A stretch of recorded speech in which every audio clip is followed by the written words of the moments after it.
네, 오늘 하나님께서 우리에게 주시는 말씀은 사무엘상 17장 32절부터 49절의 말씀입니다. 구약 437면에 있습니다. 사무엘상 17장 32절부터 49절의 말씀을 저 여러분이 교독하시겠습니다.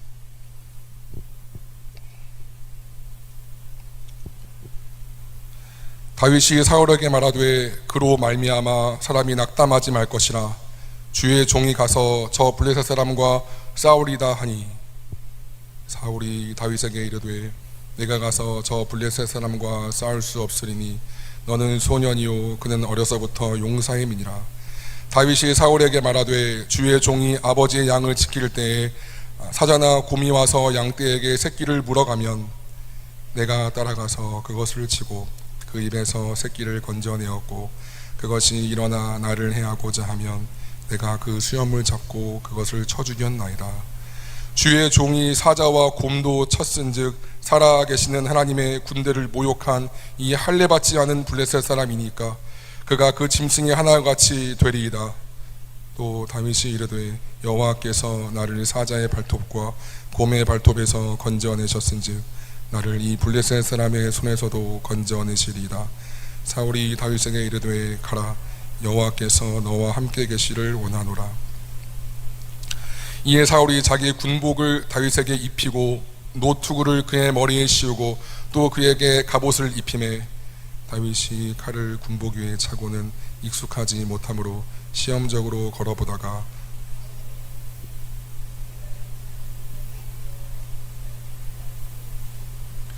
손에 막대기를 가지고 시내에서 매끄러운 돌 5을 골라서 자기 목자의 제구 곧 주머니에 넣고 손에 물매를 가지고 블레셋 사람에게로 나아가니라. 블레셋 사람이 방패들 사람을 앞세우고 다윗에게로 점점 가까이 나아가니라. 그 블레셋 사람이 둘러보다가 다윗을 보고 업신여기니 이는 그가 젊고 붉고 용모가 아름다움이라. 블레셋 사람이 다윗에게 이르되 네가 나를 개로 여기고 막대기를 가지고 내게 나왔느냐 하고 그의 신들의 이름으로 다윗을 저주하고 그 블레셋 사람이 또 다윗에게 이르되 내게로 오라 내가 네 살을 공중의 새들과 들짐승들에게 주리라 하는지라. 다윗이 블레셋 사람에게 이르되 너는 칼과 창과 단창으로 내게 나아오거니와 나는 만군의 여호와 이름 곧 내가 모욕하는 이스라엘 군대의 하나님의 이름으로 내게 나아가노라. 오늘 여호와께서 너를 내 손에 넘기시리니 내가 너를 쳐서 내 목을 베고 블레셋 군대의 시체를 오늘 공중의 새와 땅의 들짐승에게 주어 온 땅으로 이스라엘에게 하나님이 계신 줄을 알게 하겠고 여호와의 구원하심이 칼과 창에 있지 아니함을 이 무리에게 알게 하리라. 전쟁은 여호와께 속한 것인지 그가 너희를 우리 손에 넘기시리라. 블레셋 사람이 일어나 다윗에게로 마주 가까이 올 때에 다윗이 블레셋 사람을 향하여 빨리 달리며 합독하십니다. 손을 주머니에 넣어 돌을 가지고 물매로를 던져 블레셋 사람의 이마를 치매 돌이 그의 이마에 박히니 땅에 엎드려지느니라. 아멘. 아멘. 할렐루야. 할렐루야. 네, 오늘도 오신 여러분들 너무나 환영합니다. 잠깐 주위를 둘러볼까요? 우리 또 귀한 예배인원들 오늘 오셨습니다. 한번 인사해 봅시다. 네, 잘 오셨습니다. 한번 인사했으면 좋겠습니다. 잘 오셨습니다. 네. 잘 오셨어요. 우리 이 본당에 일당 100의 마음으로 잘 오셨습니다. 네. 무엇이 다윗을 다윗되게 하는가라는 제목으로 하나님 말씀을 증거하겠습니다. 우리가 지난주 사무엘상 15장을 통해서 본 인물이 있지요. 네, 사울입니다. 그는 두 가지 이유에서 하나님의 버림이 되었습니다. 하나님보다 사람과 상황을 더 두려워해서 올무에 걸렸고 순종할 수 없었습니다. 그리고 그는 하나님의 마음을 알지 못하였고 죄를 깨달았을 때에 하나님 주신 마지막 기회조차 저버리고 회개 자리로 나아가지 않았습니다. 그래서 결국에는 사무엘 15장의 이 마지막 아말렉 진멸 사건으로 그 기점으로 해서 하나님의 무게추가 급격하게 다윗에게로 넘어간다고 제가 말씀을 드렸습니다. 하나님의 마음에 합했던 사람이었습니다. 하지만 아무도 주목하지 않았지요. 왜냐하면 그는 어린 목동이었고 그는 가족에서조차도 존재감이 없었던 그런 사람이었습니다.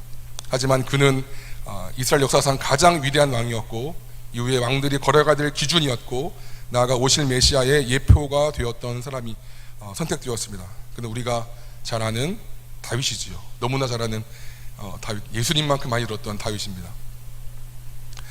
사무엘이 하나님의 명령에 따라 그 아버지 이새의 집으로 왕으로 이제 기름 부으려고 왔을 때 다윗의 아버지 이새는 다윗을 사무엘에게 보이지조차 않았습니다.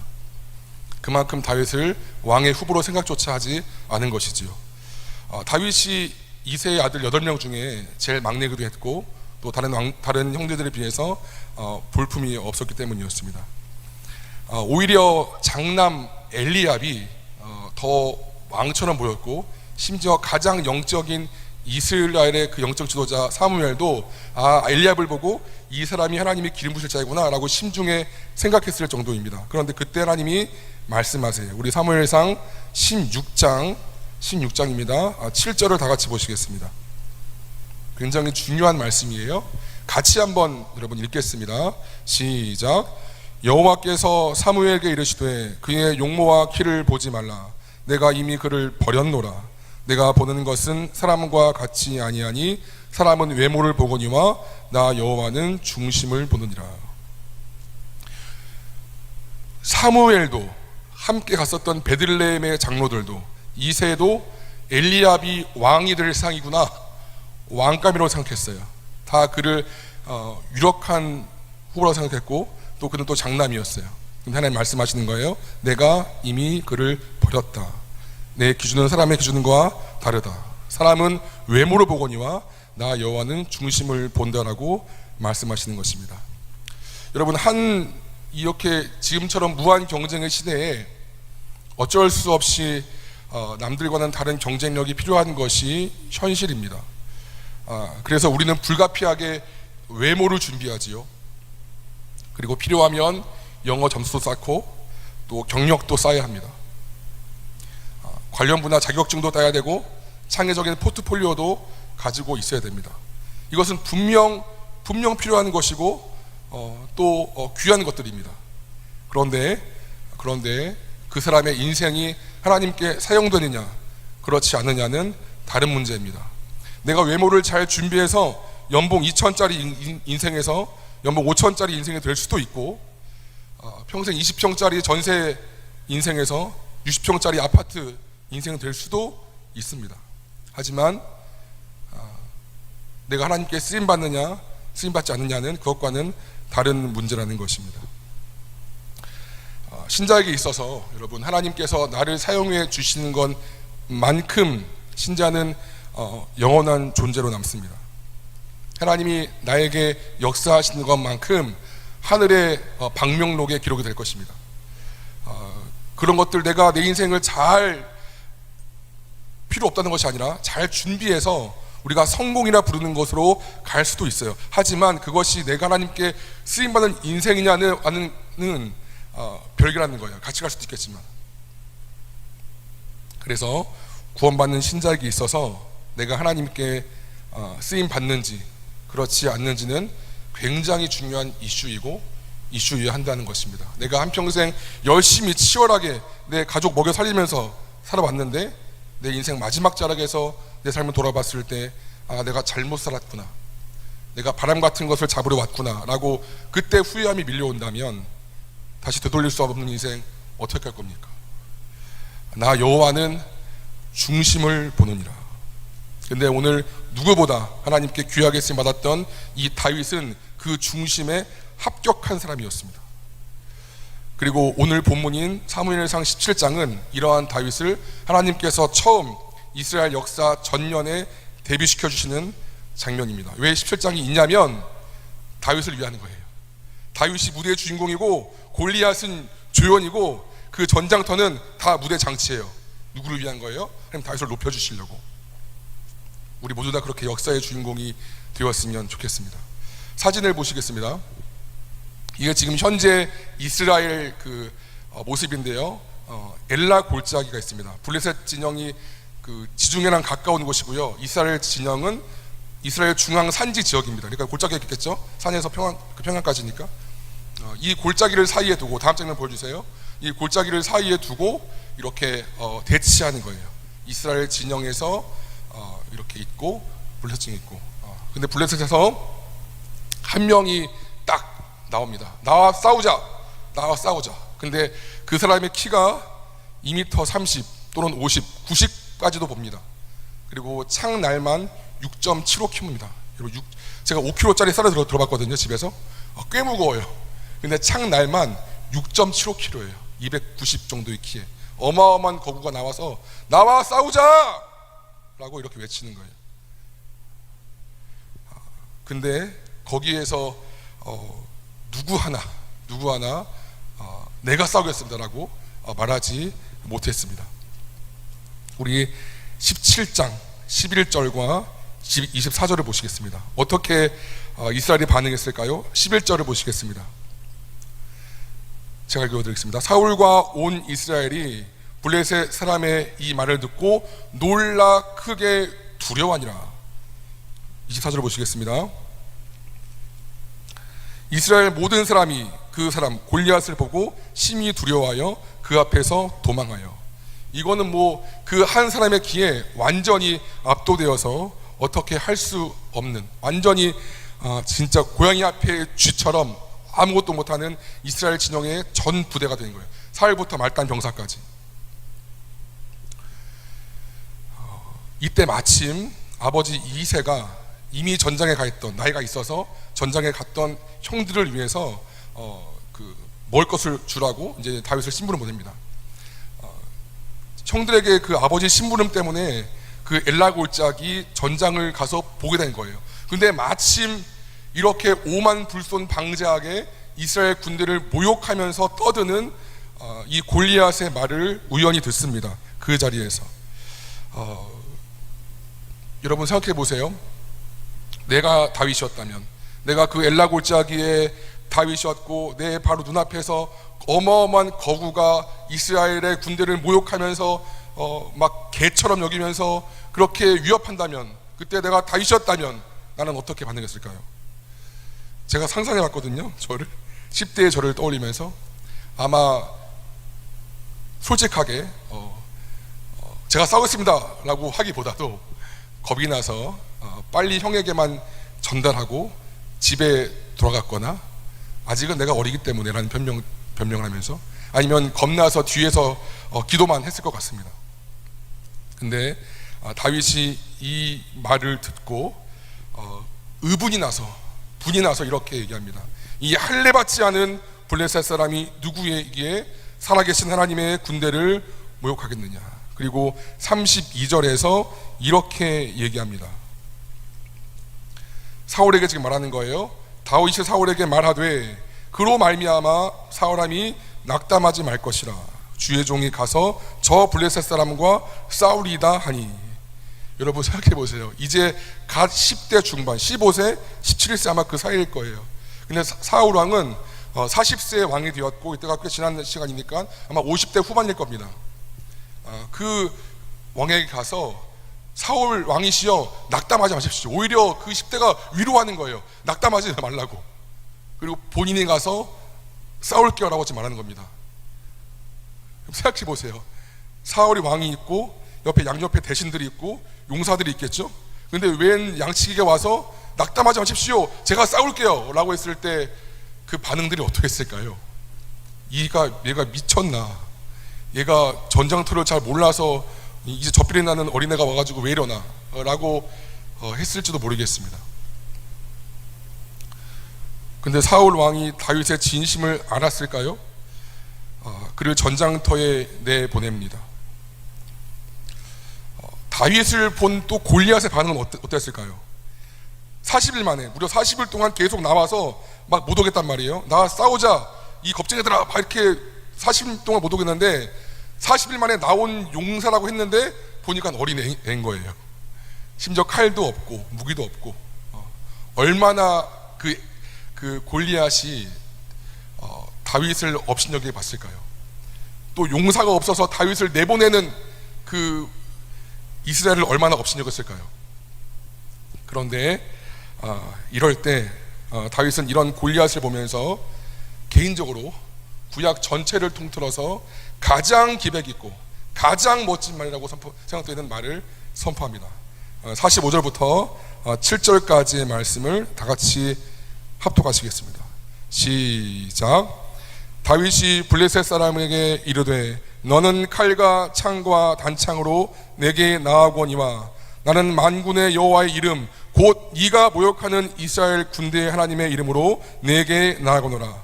오늘 여호와께서 너를 내 손에 넘기시리니 내가 너를 쳐서 내 목을 베고 블레셋 군대의 시체를 오늘 공중의 새와 땅의 들짐승에게 주어 온 땅으로 이스라엘의 하나님이 계신 줄을 알게 하겠고 또 여호와의 구원하심이 칼과 창에 있지 아니함을 이 무리에게 알게 하리라. 전쟁은 여호와께 속한 것인즉 그가 너희를 우리 손에 넘기시리라. 아멘. 이런 말씀은 좀 여러분 암송해 주셔도 너무 좋습니다.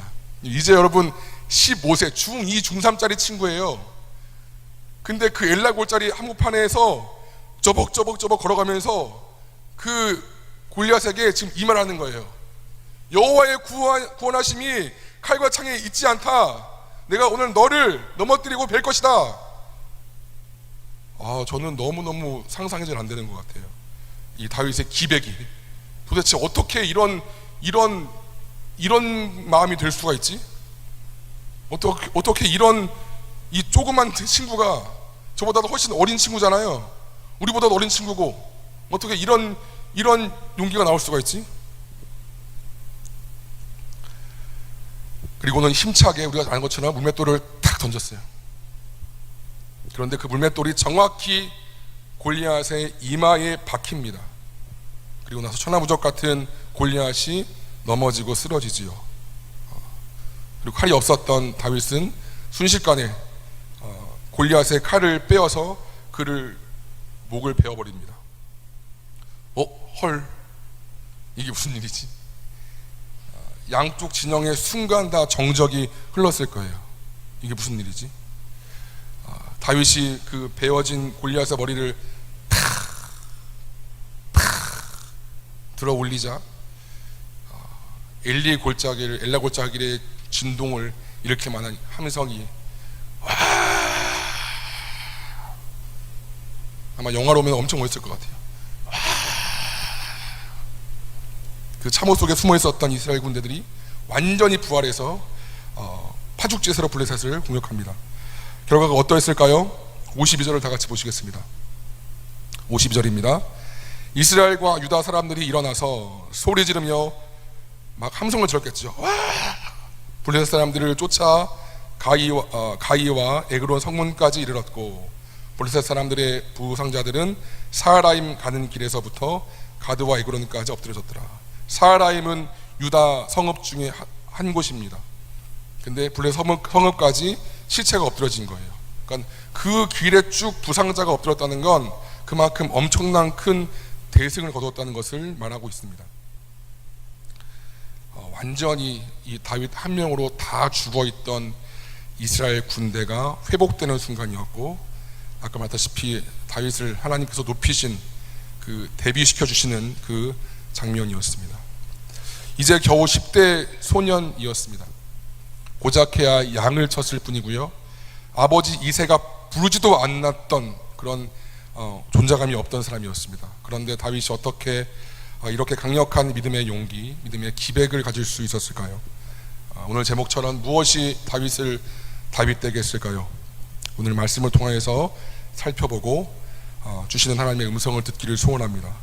첫 번째, 다윗은 하나님께서 맡겨주신 것에 목숨을 걸었다는 것입니다. 다윗이 골리앗과 싸우겠다고 말하자 사울 왕이 처음에 너는 소년이고 골리앗은 어려서부터 전문적인 용사이기 때문에 안 된다라고 이렇게 말을 합니다. 이때 다윗이 이렇게 사울에게 말을 해요. 34절과 5절을 다 같이 보시겠습니다. 다윗이 사울에게 말하되, 지금 말하는 거예요, 사울한테. 주의 종이 아버지의 양을 지킬 때에 사자나 곰이 와서 양떼에서 새끼를 물어가면 내가 따라가서 그것을 치고 그 입에서 새끼를 건져내었고, 그것이 일어나 나를 해하고자 하면 내가 그 수염을 잡고 그것을 쳐 죽였나이다. 다윗에게 있어서 양은 그냥 양이 아니었습니다. 주의 종이 아버지의 양을 칠 때, 다시 말해서 아버지께서 나에게 돌보라고 맡기신 양이었다는 거예요. 그 양들은 아버지의 재산이자 우리 가족과 가문의 재산이었고, 나아가 우리 가족의 생계를 책임지는 수단이었습니다.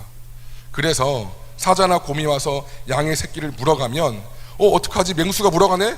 라고 가만히 있을 수가 없던 거예요, 다윗은. 설사 여러분 생각해보세요. 그대로 빼앗겼다고 한들 사자나 곰이 와서 빼앗았는데 누가 그걸 비난합니까? 그리고 이제 그 막내 아이한테 누가 그 양을 지키지 못했다는 것에 대해서 비난합니까? 그런데 다윗은 그럼에도 맹수를 따라가서 그 입에서 어떻게 해서든지 새끼를 건져내었고 수염을 잡고 그것을 쳐 죽인 것입니다. 여러분, 맹수가 난폭할 때가 언제일까요? 가장 두 가지 경우예요.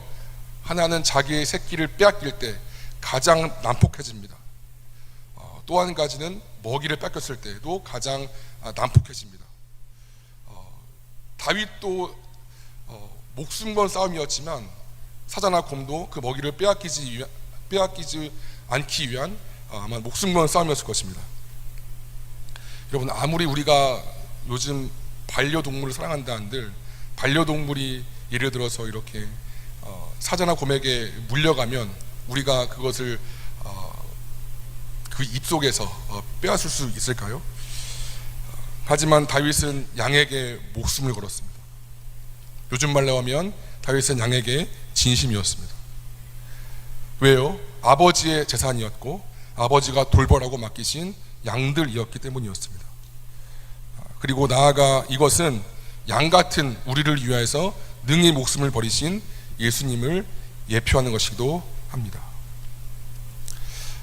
그런데 그렇게 내게 주신 것, 내게 맡기신 것에 목숨을 다할 만큼, 진심을 다할 만큼 이렇게 열심히 하다 보니까 하나님께서 나를 구원하시는 것이구나 라고 그렇게 알게 됩니다. 우리 37절을 다 같이 읽겠습니다. 또 다윗이 이르되 여호와께서 나를 사자의 발톱과 곰의 발톱에서 건져내었은즉 나를 이 블레셋 사람의 손에서도 건져내시리이다. 내가 잘나서 건진 게 아닌 것이고 건져내셨은즉, 내가 마음을 다하고 힘을 다하여서 내가 그 양떼를 건져다 보니까 내가 분명 이길 수 없는 싸움이고 내가 분명 져야 되는 싸움인데 하나님이 나를 건져내신 것이라는 걸 이제 알게 된 거예요. 여러분, 관계든 사역이든 내가 진심을 다할 때, 그리고 하나님의 은혜가 그때 내가 정말 마음을 다할 때 은혜인 것을 우리가 볼 수 있습니다. 대충 하거나 마지못하거나 아니면 생각 없이 할 때 하나님의 은혜를 보여주셔도 우리가 그 은혜인 것을 알 수가 없다는 것입니다. 그리고 우리가 은혜인 것을 알지 못하면 하나님을 체험할 수가 없습니다. 다시 할게요. 하나님, 내가 그 어떤 일이든 관계든 열심을 다할 때, 마음을 다할 때 하나님의 은혜가 은혜처럼 보여진다는 거예요. 근데 하나님의 은혜를 우리가 경험하지 못하면 내 삶 속에서 하나님을 체험할 수 없다는 것입니다. 신앙에서 체험이 없으면 그 사람의 신앙은 단지 관념 속에 머무를 수 있는 죽은 신앙일 가능성이 큽니다.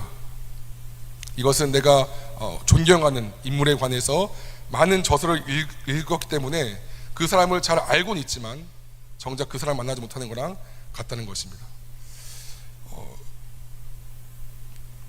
주위를 둘러보면 참 우리 주위에 이렇게 신앙생활하는 분들이 많이 있습니다. 하나님에 대해서 많이 알아요. 분명히 성경도 많이 받고 책도 많이 받고, 그래서 누군가 어떤 성경 지식을 물어보면 잘 답변하고 가르치기도 합니다. 그런데 정작 그 사람 자신은 생명이 없다는 거예요. 왜? 하나님을 경험한 적이 없기 때문에. 여러분, 하나님의 은혜를 내가 느껴본 적이 있습니까? 여러분, 은혜 체험이 없으면, 삶의 내 삶 가운데 하나님을 향한, 하나님을 만났던 작은 간증들이 없으면 하나님을 경험하지 못한 거예요. 우리가 이런 설교를 통해서 하나님, 이런 분이시구나, 어떤 설교 구절을 통해서 어떤 분이신가 알 수 있겠지만, 정작 내가 교감하고 내가 그 살결을 느끼고 내가 체험했던 그 주는 없다는 거예요. 근데 알긴 알죠. 근데 생명이 없다는 것입니다.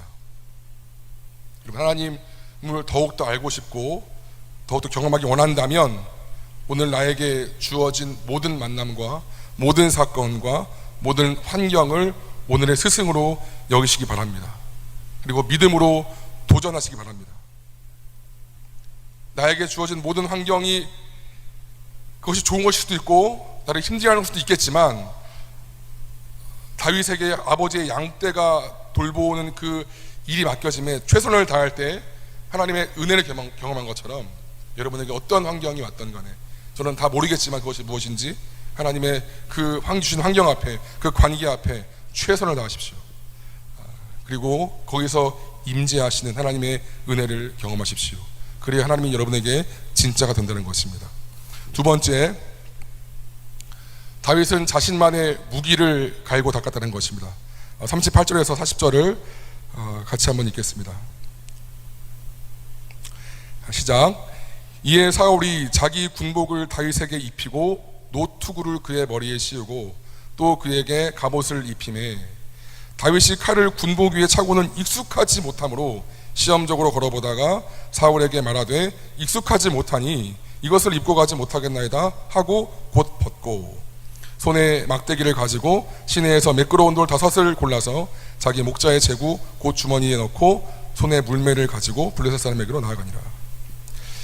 다윗이 싸우러 가는 사울이 다윗에게 자기의 군복을 입히고 칼을 채웁니다. 근데 그게 맞나요? 안 맞잖아요. 그래서 오히려 불편한 거예요. 다윗의 사울의 군복이 가장 좋은 군복일 수 있겠고, 그 칼은 철로 만든, 유일하게 이스라엘 무기 중에서 철로 만든 가장 좋은 칼일지라 할지라도 나한테 안 맞는 거예요. 안 맞는 거예요. 아무리 좋으면 뭐예요? 나한테 맞지 않기 때문에 다윗이 그것을 벗습니다. 그리고 생뚱맞게 그 앞에 있는 시냇가에서 쪼그려 앉아가지고 가만히 돌 5개, 매끄러운 돌 5개를 골라서 자기의 목자의 주머니에 넣습니다. 왜냐하면 그것이, 그 물매가 자신이 그동안 해왔기 때문에 가장 익숙하고 또 가장 잘할 수 있는 것이기 때문이었습니다. 여러분, 다윗이 목동이었을 때에 짐승들이 왔을 때 무엇으로 짐승들을 쫓았을까요? 아직 어린 다윗에게 칼이 주어졌을까요? 아니면 활이 있었을까요? 그렇지 않았죠. 아마 이 목동한테 물매라는 것은 그 당시 보편적 일반적인 아마 방어 무기였던 것 같아요. 자기한테 있었던 것이 그 물매인 것이에요. 다윗이 골리앗과의 싸움에서 이 물맷돌을 가져갔다는 것은 이미 그 전에 맹수와의 싸움에서 물매를 사용했었고, 그리고 그 물매를 통하여서 이긴 경험이 있다는 것을 보여줍니다. 그런데 맹수가 가만히 서서 나 맞추세요 이렇게 하지 않죠. 화가 나서 나나 양한테 달려옵니다. 생각해 보세요. 쿵쿵쿵 팍 날아갔는데, 이 물매가 잘못 날아가거나, 지금 나한테 달려오잖아요. 우리가 영화에서 본 것처럼 막 달려오는 순간에 팍 했는데 딴 데 가버렸어, 물매가, 그 돌이. 아니면 탁 해서 맞췄는데 급소가 아니라 딴 데 맞췄다고 채워봅시다. 그 다음은 어떻게 되죠? 다윗은 바로 즉사입니다. 두 번째 기회가 없는 거예요. 그 돌을 다시 묶어가지고 하기에는 이미 달려오고 있었고 내가 방어할 시간이 없다는 거예요. 다시 말해서 원샷 원킬 하지 못하면 내가 죽는 거예요, 이 물매라는 것은. 그러니 다윗이 물매를 얼마나 많이 연습했겠습니까? 얼마나 많이 시행착오를 했겠습니까? 어느 크기에 어느 정도의 매끄러움을 가진 돌을 골라야지만 가장 정확하게 날아갈 수 있을까? 어느 만큼 힘을 던져야지 정확하게 꽂힐 수 있을까라고 수백 수천 번 아마 연습했을 것입니다. 왜냐하면 그것이 곧 양과 자기의 생명과 직결되기 때문에. 그러면 여러분 중에서 혹시라도 본문을 잘 보신 분은 왜 한 번에 원샷 원킬 한다고 말하면서 왜 5개를 가져갔을까요? 라고 한 그분이 있을지도 모르겠습니다. 여러분, 이것은 다윗이 골리앗을 향해서 한 번에 죽이지 못할 것을 대비한 예비 문맷돌이 아닌 것입니다. 이것은 오늘 본문에 보이지 않지만 그 진영에 있었던 또 다른 거인족, 그 골리앗 뒤에 있었던 4명의 거인족을 위해서 예비로 준비한 것입니다. 우리 말씀 보시겠습니다. 사무엘의 말씀인데요. 시작. 이 4사람 가드의 거인족의 소생이 다윗의 손과 그의 부하들의 손에 넘어졌더라. 제가 다 읽지 않습니다. 그 전 구절을. 여러분, 골리앗 말고도요, 골리앗의 동생을 비롯한 4명의 거인족이 또 있었다는 거예요. 그 뒤에, 그 진영에. 그러니까 다윗 생각은 내가 골리앗을 죽이고 다른 4명도 원샷 원킬하겠다. 지금 그 뜻인 거예요. 한 번에. 그러니까 실수할 걸 생각하지 않고 내가 저 5명을 다 죽일 거야 라고 생각하는 거예요. 뭐예요? 그만큼 자신감이 있는 다윗의 모습이었습니다. 실패할 것을 생각하지 않고 가장 익숙하고 가장 잘하는 것을 본인이 알고 있었고 그것은 확실한 자신감이 있었던 모습을 볼 수 있습니다. 그리고 그의 예상대로 골리앗의 몸 중에서 가장 취약했던 이마에 정확하게 꽂히는 것이지요. 다윗은 분명히 하나님을 만났고 하나님을 사랑했던 사람이었습니다. 하지만 거기에 그치지 않고 자신과 양을 지켜내며 맹수를 물리칠 수 있었던 실력도 있었던 사람이었습니다. 하나님께서 오늘 여러분에게 주시고자 하시는 물맷돌은 무엇입니까? 하나님께서 주신 나만의 물맷돌을 잘 사용할 수 있도록 준비하고 있습니까? 많은 기독 청년들이 하나님 사랑하는 마음으로 내가 세상을 정복하고 싸우겠다 라고 말하지만 늘 패배합니다. 왜? 물맷돌이 없기 때문에. 내가 뭔가 싸우고 싶은데 하나님을 사랑하고 뭔가 주의 영광을 위해 하고 싶은데 싸울 물맷돌이 없다는 거예요. 그러니 백전백패입니다. 사울의 칼 같은 다른 누군가의 조합인 것 말고 내가 가장 잘할 수 있는 나만의 물맷돌이 없으니까 늘 싸우면 진다는 것입니다. 그럼 물맷돌은 어떻게 생길까요? 여러분의 삶에서 하나님이 주시는 모든 환경이 내 물맷돌 실력을 키울 수 있는 학교가 된다는 것입니다. 여러분, 사자와 곰이 만약에 없었고 평안한 초장에서 평안하게 아침에 나가서 풀 먹이고 돌아오면 아마 다윗이 물맷돌을 그렇게 연습했을까요? 그렇지 않았을 것입니다.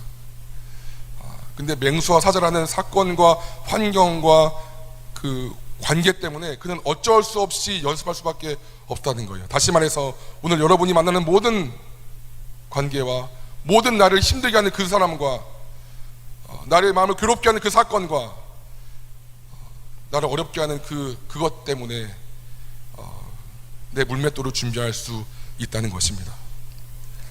그러니 여러분, 사랑하는 여러분, 문제 앞에 도망치려고 하지 마시기 바랍니다. 깨지고 넘어지고 잘 날아가지 않을 때도 있겠지만 그 문제 앞에서 도망치지 마시기 바랍니다. 자꾸 하나님 나에게 주신 물맷돌이 무엇인가? 만약에 음악이라면 음악이 될 수도 있고요. 또 뭐가 있을까요? 나만 할 수 있는, 그 사람만 경험할 수 있는, 여러분 우리 각자에겐 다 소명이 있어요. 하나님 그 사람한테 맡겨주신 것만 할 수 있는 그것이 있단 말이에요. 여러분이 제 일을 못해요. 제가 여러분의 일을 못해요. 하나님이 그 사람만 할 수 있는 그 사람의 삶을 통해 만들어 가시는 그 물매가 있기 때문에 그것은 곧 내 사명과 연결이 되어집니다. 근데 자꾸만 내가 나아가지 않고 피하려고 하고 사자와 곰이 싫어요 하고 도망가려고 그러고 그러면 그 물맷돌이 준비될 수가 없다는 것이. 하나님이 일을 맡기고 싶고 내가 박솔비, 내가 너를 쓰고 싶다, 내가 신동호 너를 쓰고 싶다 하지만 못 쓰는 거예요. 왜? 준비가 안 됐기 때문에. 오늘 다윗이 골리앗에 쓰임받은 이유는 그 이전에 다윗이 딱 주연으로 따당 하고 나오기 전에 그 이면에서 그 무대 뒤에서 이런 수많은 연습이 있었기 때문에 되었다는 거예요. 그 승리 경험, 그 던지는 경험, 그 생명 바쳐 내 양을 지키는 경험, 그게 있기 때문에 오늘 하나님께서 됐다 하고 이제 그 사건을 탁 주셔서 그를 높여주시는 거예요. 근데 자꾸만 그것이 싫다고 도망가고 피하려고 편한 것만 추구하려고 그러고, 하나님 그 사람을 쓸 수가 없어요. 쓸 수가 없어요. 만약에 여러분 우리 청년부가 막 이리저리 다 차고 막 전도하자라도 막 사람들 오고 그러면 제가 기도할까요? 안 했을 것 같은데, 이건 또 저희 주신 환경이에요. 좀 어렵고 힘들고 저한테 복이라는 거예요 이게. 왜? 지금 저는 저의 문맷돌을 만들어가는 중이기 때문에.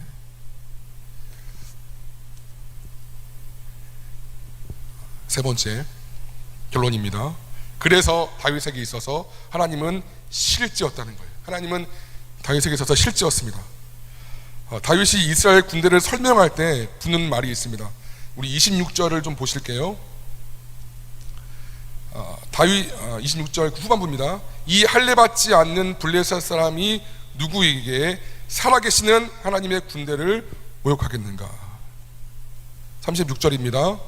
주의 종이 사자와 곰도 쳤은즉 살아계시는 하나님의 군대를 모욕한 이 할례받지 않은 블레셋 사람이니까. 어떤 문구가 있어요? 살아계시는. 다윗에게 있어서 하나님은 살아계신 분이었어요. 실제였어요. 왜요? 이렇게 매일매일 경험했던 하나님의 작은 간증들이 있었기 때문입니다. 그는 따로 율법 연구하지 않았습니다. 저처럼 신학 공부도 하지 않았습니다. 그는 어떤 제사장도 아니었습니다.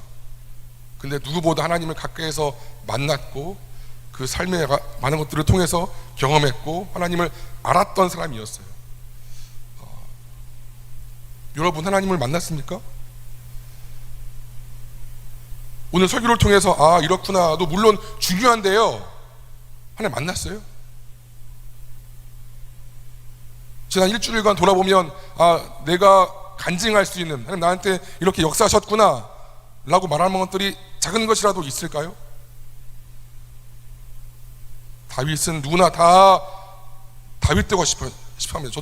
저도 마찬가지고요. 근데 한 번에 다윗 되지 못한다는 거예요. 짜잔 하고 나올 수 없다는 거예요. 아무도 주목하지 않는 지금 내 처한 삶이지만 하나님은 그 삶을 보고 계시고 작은 것들을 통해서 나를 다뤄가시는데, 그것들을 내가 하나하나 통과해서 내 내공이 쌓일 때 비로소 다윗 된다는 거예요. 그러니 여러분의 삶에서 어떠한 어려움이거나 어떠한 사건이거나 어떠한 만남이라도 소홀히 하지 마시기를 바랍니다. 우리는 인생 학교에 지금 있다는 거예요. 하나님께서 나를 사용하시기 위한, 그것이 뭔지는 모르겠어요. 다윗이 내가 골리앗 쓰러뜨려야지, 그것이 나의 목표야 라고 했을까요? 아니요.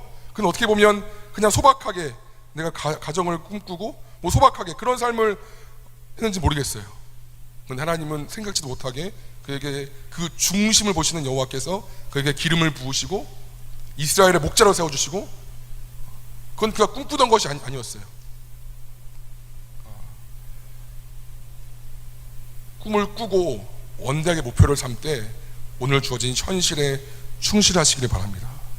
그러면 때가 되면 하나님께서 나이가 생각하던 그 이상의 자리로 나를 올려주셔서 그걸 통해서 나를 사용하시는 거예요. 멋지게 여러분만의 주연으로, 여러분이 주연되어서, 다른 모든 것은 다 조연이에요. 저도 조연이고, 그런 것들을 좀 상상하시면서 이 젊은 청년의 때를 준비하고 낭비하지 말고 잘 살아내었으면 좋겠습니다. 힘들죠? 힘들지 않다는 거 아니에요. 왜 안 힘듭니까? 힘들죠? 근데 힘들어야 훈련입니다. 우리가 헬스를 할 때 늘 말하지만 헬스가 이 아령이 힘들지 않다는 건 내 근육이 안 큰다는 거예요. 근데 내가 힘들어 힘이 들어야 힘이 생긴다는 거예요. 힘이 들어가야 내가 힘이 생긴다고. 여러분의 삶이 힘들다 할지라도 내가 힘이 생기는 거구나 라고 생각하면서 주어진 삶을 잘 사셨으면 좋겠습니다. 고린도서 말씀은 이렇게 말합니다.